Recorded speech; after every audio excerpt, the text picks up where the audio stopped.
Just make a sprig, they said. It's easy, they said. You and me, babe. You and me, babe. It's just nothing else like you.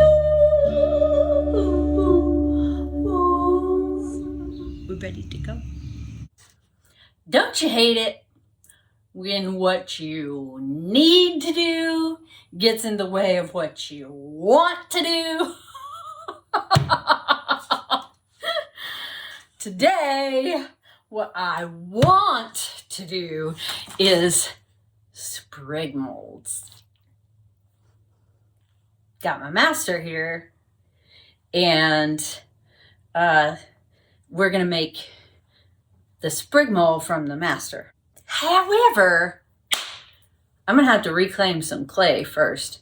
I've left it in the bucket long enough that it's all ready to be wedged. And I really don't want to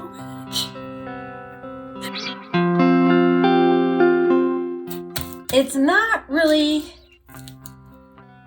dry enough to just wedge up.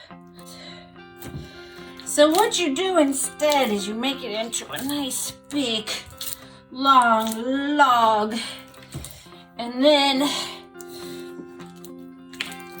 make it into two big old legs. Yeah. This is sculpture at its best right here. Primal sculpture. Stonehenge. And you walk it to the end and you let it hang out there. Ah! Now the air can get all the way around all of that wet clay and really do its thing.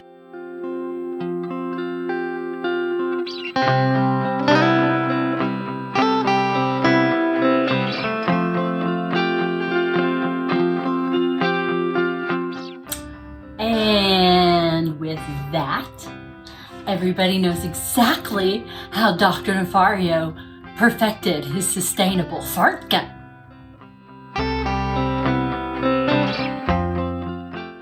Half a pound of clay, and I need to form it into a square so that I can press this into that and get the opposite.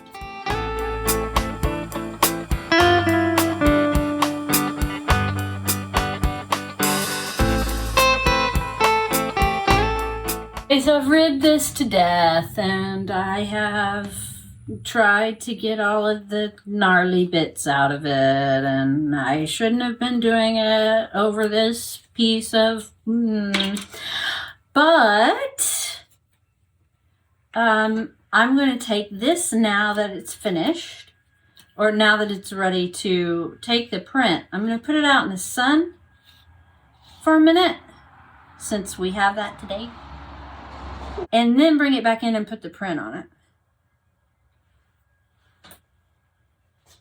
Okay, let's try this and see what we got.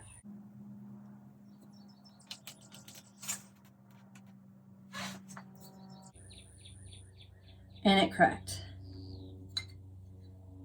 Man. The other side's wetter, so I'll work with the other side for a second. Just see how wet needs to be. Maybe I should go with just fresh. Yep.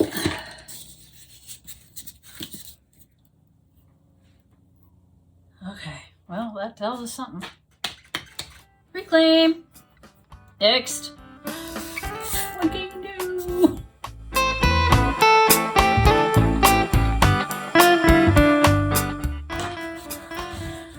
Okay, so I think I've been thinking about the dryness factor backwards, because the more prints that I make with this, the wetter it gets.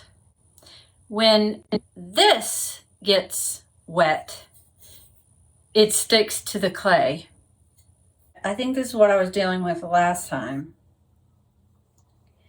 If I press that in there enough times that it actually starts getting wet, I have to let this dry out in order for it to make a good print. That's my theory anyway. My other thought is, why could I not just cover this whole thing in a bunch of clay, making sure to get in all of the cracks and crevices? I know why. And then pick up the whole piece. I'll show you.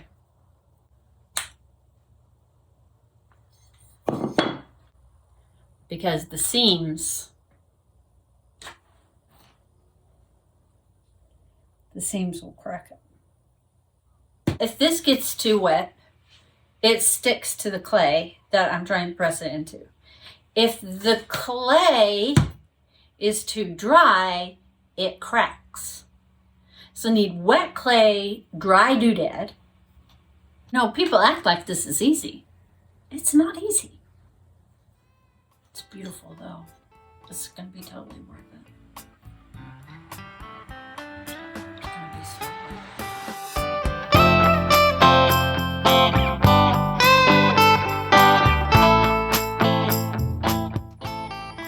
Well, I thought that wetter clay might not show the seams like what I just worked on.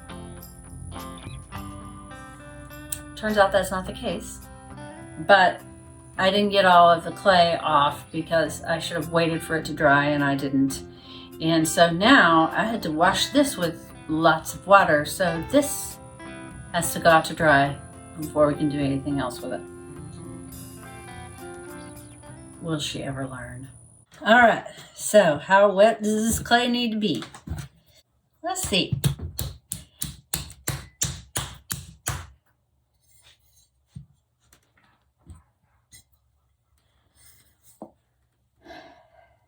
Maybe I'm just trying too hard.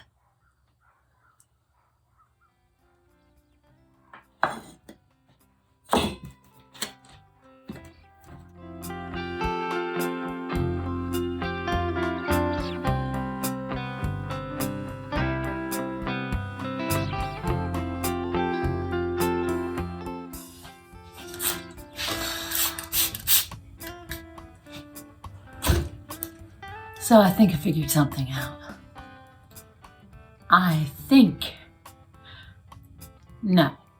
I know. As you work with the clay to try and get it into this perfect little square that you want to have for the rest of your life, you dry it out with your hands. And that's an issue.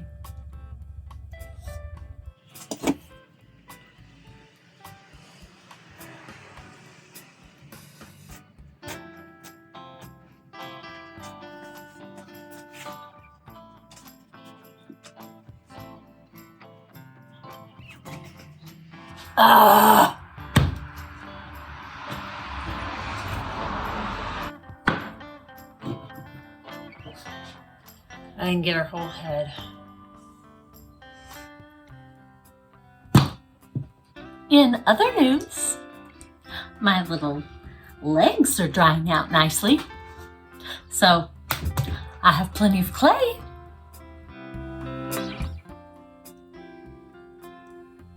I'm going to push down and just a hair forward.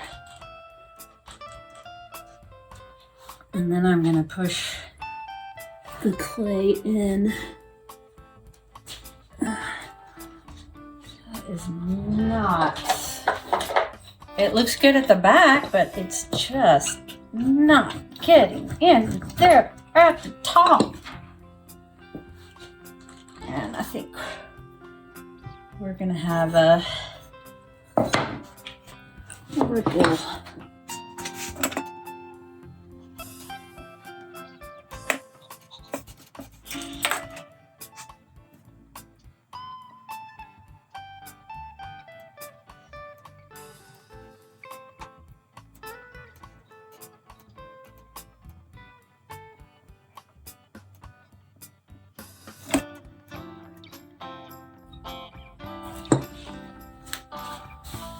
All right, I'm gonna let that sit for a while and see what happens with it.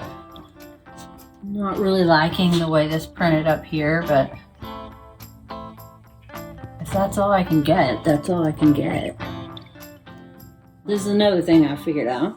If I peel it up now and try to work on the surface again, like to do a second print and see which one works the best, then I'll screw it up. It'll bend all out of shape and stuff. So I probably should have put it on a bat.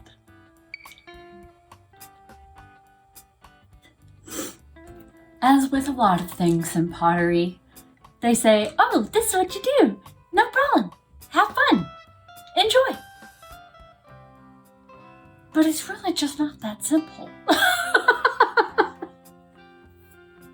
I used a Sureform on the edges, I used a metal rib over the top, and I used a carving tool because every little thing on this sprig mold will be in every sprig that it makes. So you want it clean.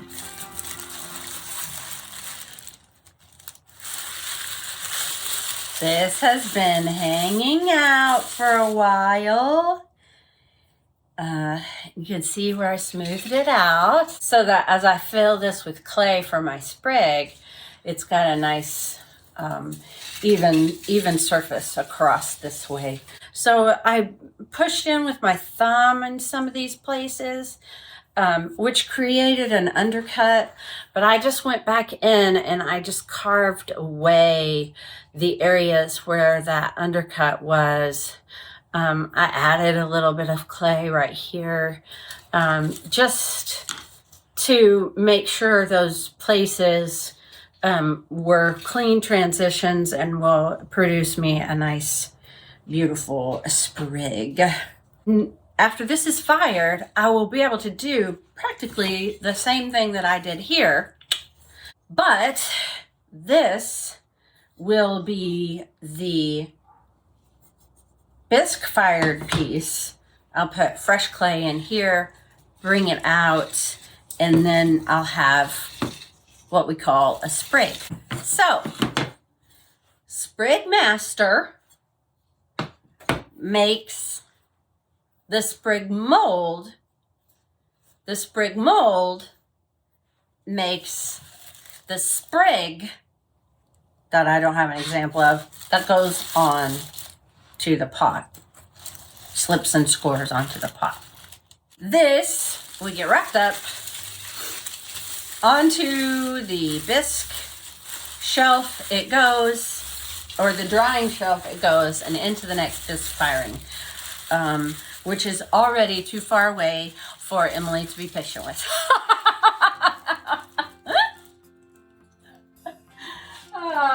But that sums it up. So thanks for coming, everybody. It was great to make sprig molds with you guys today, and we will see you next week. Have a good one.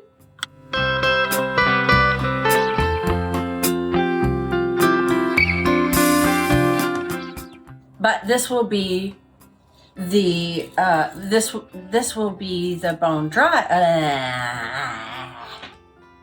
Okay, starting over. Okay, I'm gonna start all over again. And now we're back from outer space. Okay, here I go again on my own. I've been missing you guys. I miss you. Comment, like, especially the like part. Those are the best.